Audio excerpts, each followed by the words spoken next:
You ever have a rough couple of weeks where you feel like you're just being punished? Between getting sick, just getting behind, the weather, cold, power outages. And then this morning, my computer just decided, I don't want to work anymore.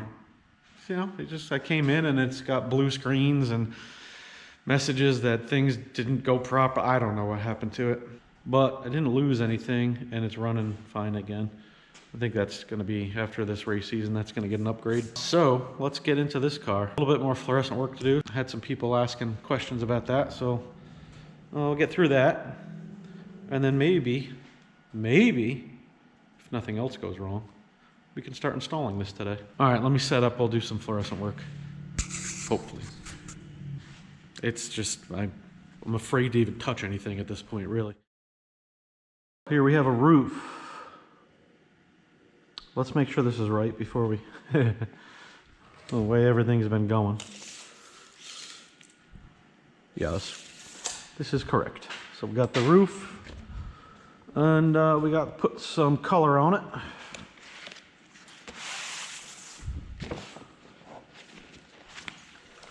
Now, some groups that I'm in privately were talking the other day about this, how it's done, how it's the big question of putting this stuff under the laminate or on top of the laminate. I used to do it on top back when I was in my old shop years ago. It works, it's fine. It's a little quicker, obviously, because once this comes out of the printer, you just laminate it, install it, and then put your stuff on. However, the laminate seals it up nicely, I feel, and lost my squeegee, and doesn't leave any edges to be caught while it's being cleaned or yada yada.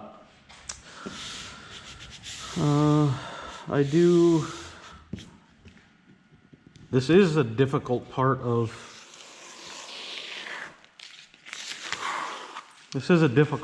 doing motorsports stuff. The overlays can be difficult, I should say. You can ruin a lot, but it also adds a lot of character to cars. So that's why we do it. It's also helpful to see on the track. You can locate better. But back to installing it. I've been doing everything underneath the laminate now for quite some time. So I'm used to it. I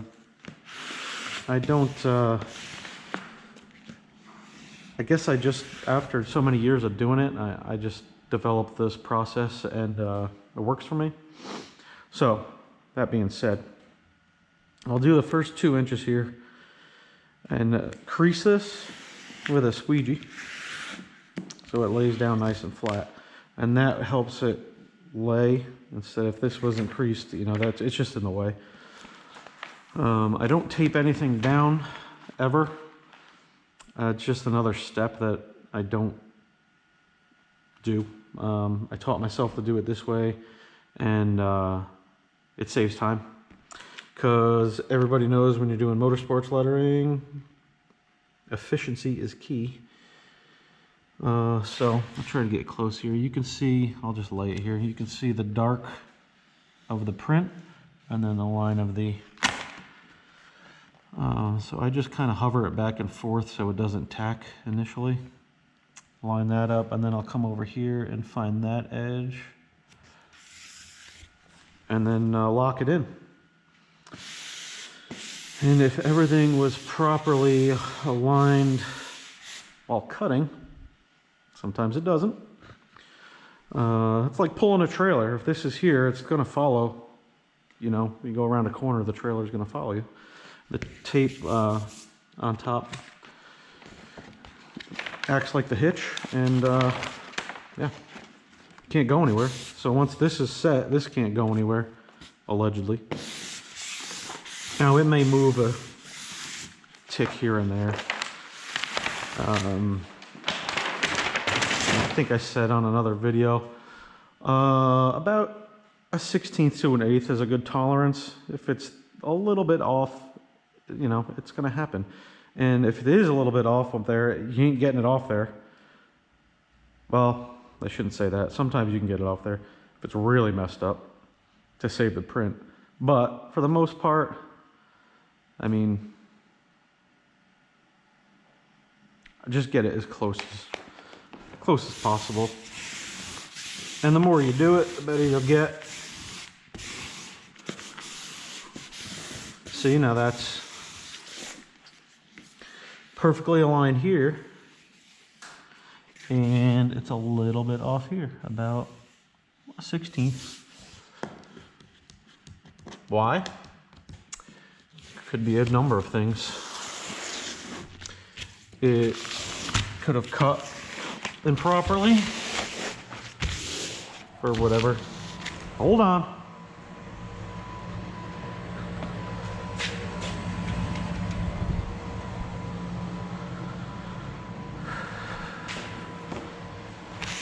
It could have cut improperly on the machine.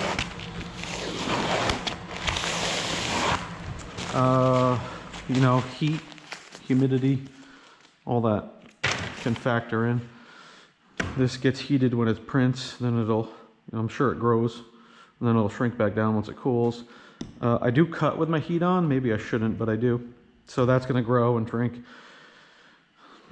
It's just the way that pulls material through. I have it pre-feed, but it still could get hung up a little bit somewhere, and it only has to stop for a millisecond for it to lose its, you know, where it thinks it should be. So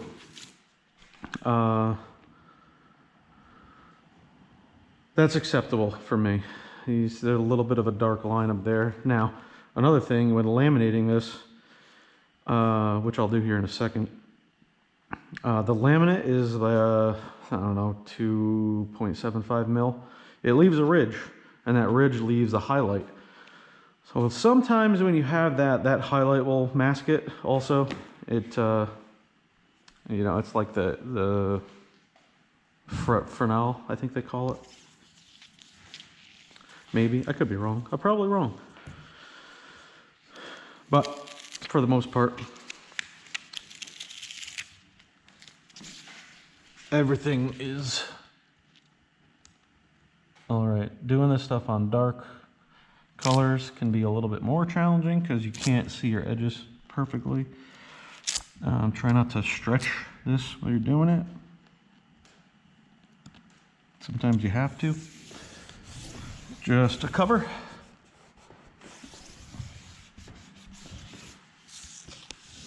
There we go. It also hides more on dark. And you can do a brighter color underneath it where you, I mean, on black, a brighter color underneath so you can see that line better. But then also if you are a little bit off, you see, you know, the brighter color. This is a pretty dark orange on black. Up to the edge, this is again a little bit off, but an arm's length away from it. Yep, and you can't tell. As a, you know, the person doing this, I want it to be perfect, but I'm also realistic and know it's very, very difficult for it to be perfect, especially when you're working with these kind of materials. It's not the best stuff out there. It's good, but it's not like a cast film that you'd be wrapping a, you know, like a everyday car with. It's not as dimensionally stable. So heat, cooling, all that stuff, I feel like it can throw it off a little bit. So just do your best.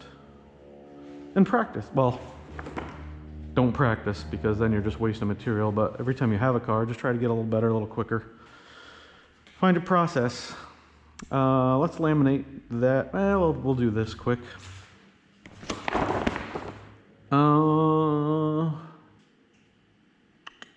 Do we? Do we want to do that quick?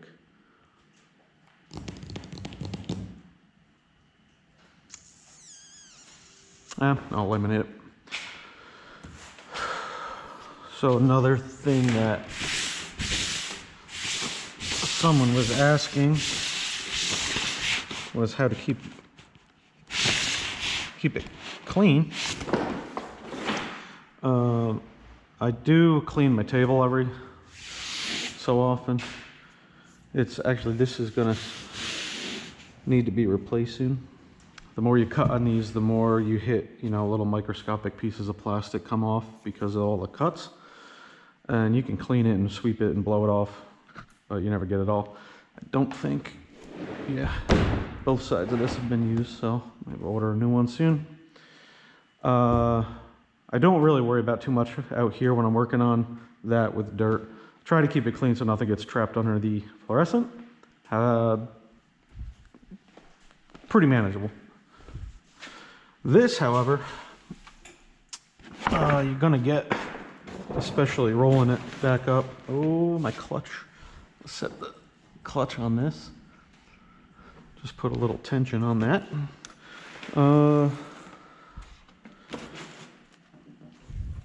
So rolling this out on the table like that to do the fluorescent, the backing paper will pick up all the any dirt that's on there.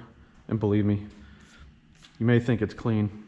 That paper will find dirt, static, and so it just attracts it. Then you roll that back up on here to laminate it, all that dirt gets transferred to the print, and now you have a filthy print. Filthy. So, Swiffer. About time for a new Swiffer, actually. And I just clean it as I go.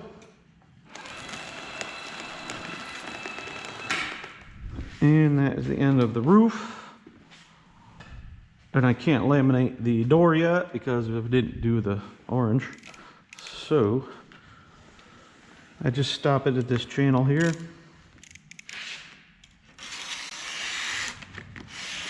Try to keep it somewhat square.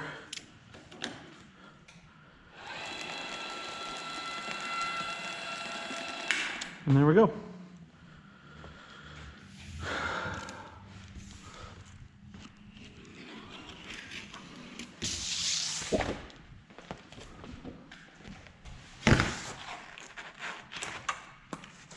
Use a little bit of scrap for a sled.